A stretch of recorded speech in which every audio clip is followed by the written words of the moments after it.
Yo, good day everyone. Welcome to another video dito sa Man Cannot Ride. Matagal tayong hindi nakapag-whiteboard kaya ito, meron tayong tanong na nakuha from one of our viewers. Paano daw yung pagpapalapad ng gulong? Ano daw yung mga kinakailangan gawin? Now, example natin dito, meron tayong 4.5 na lapad ng rim o yung wheel. Tapos meron tayong stock na 160 yung size naman ng gulong. Now, that's fine. Yun yung stock. Okay? And kung tayo magpa plus 1 o plus 2, let's say 170 or 180 sa 4.5 na rim, medyo tagilid tayo dyan. May asterisk yung 170, mamaya pakita natin kung bakit. At lalo naman kung tayo magpa plus 2 or plus 3 pa nga, halimbawa 190 or 200,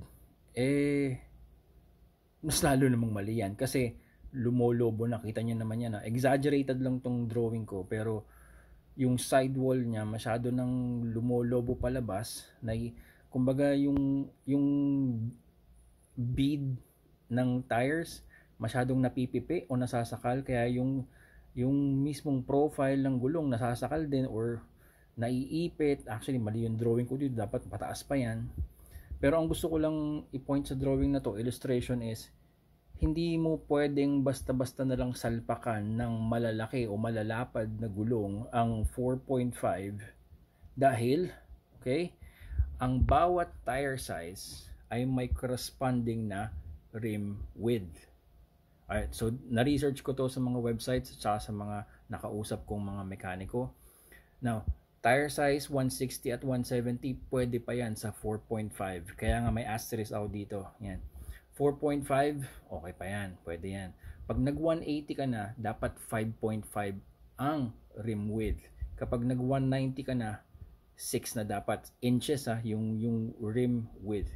Inches. So pataas, palapad ng palapad. Ang ibig sabihin yan, wider tires need wider rims or wheel for safety. Yun yung gusto kong puntuhin sa short video na to as answer to the question ng viewer natin. Kung gusto mo magpalapad ng gulong, wala namang problema doon. Kung may pera ka at kung walang problema sa fitment, yung allowance dun sa swing arm, kung kayang isalpak, why not? Isalpak mo.